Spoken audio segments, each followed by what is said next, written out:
Shalom and welcome to 2 Minutes of Torah. This year is entitled Parshat Yefat Toar and Free Will, Part 2. We discussed two cases where the Torah accepts as a limited or almost no free will, and the Torah tolerates such a case. One, Yefat Toar, where the Chayal who's overtaken by his Yetzer Hara is allowed to be with a Gentile woman in a limited way, and a person at gunpoint who serves Avodah Zarah or kills someone even, he's not taken to task in Beit Din. He is not given makot, and he's certainly not giving the death penalty.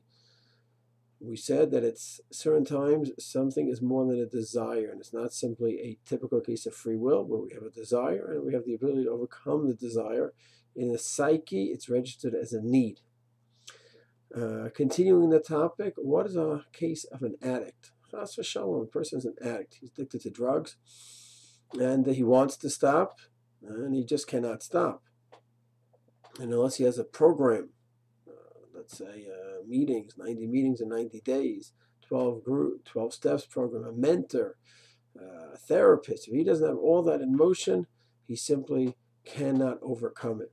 So do we simply say, well, it's a case that he should just choose not to do such a thing, and that's it?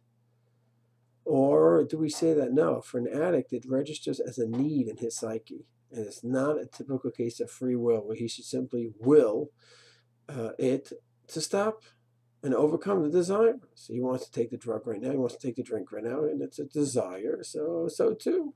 The person has a desire for lashon hara. The person has a desire to be with a certain woman that's prohibited. He has to overcome the desire. So too, an addict has to simply overcome it. Not simple at all. And a fascinating shaila could come up. Hopefully it's only theoretical, but it's not necessarily the case. An addict, right away, he feels this need to go ahead and continue with his addiction. He's been clean for a few days. He's been working with his mentor. Every time he has the need, he calls his mentor up. And let's say it's on Shabbat. So what do we say in such a case? What do we say? Do we say he has to simply overcome that need? Chas v'shalom that he should call on Shabbat?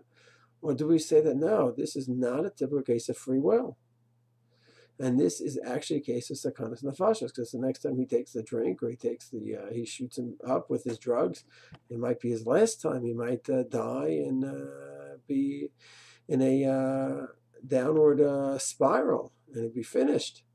So do we say that he could actually call up his mentor on Shabbat because it's pikuach nefesh, because he can't get out of it by simply willing himself to overcome this desire, because it's not simply desire, it's a need. It's a fascinating shaila that a very, very big posek has to answer. He has to be able to identify of course, the halacha categories, but more specifically, the specific addict, and is it for him a desire, or is he really in the case of a need and maybe would have such a heter?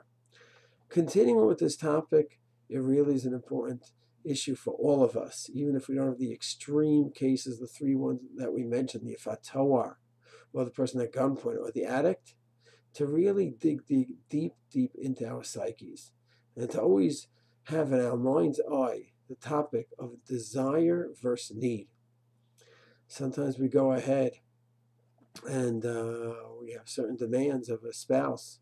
Person should be this way, should be neater, should be more prompt, and because we have such a standard. And it's always important to understand everyone has their own psychological backgrounds, their own history, and what for us may be so simple, to be on time, to be organized, to have a certain lifestyle where we don't need to spend money and we can live very simply. So the person that didn't grow up that way, is it something we say that person should also just choose to live in a simple way. He should choose to go ahead and be on time.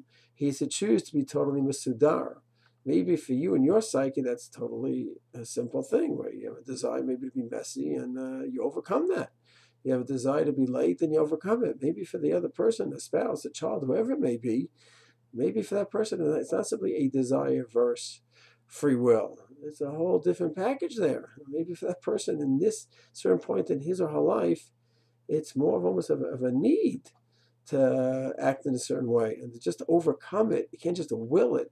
in such a case. It's a very delicate topic regarding one's own psyche and his needs and his desires, and relating to other people with their needs and their desires.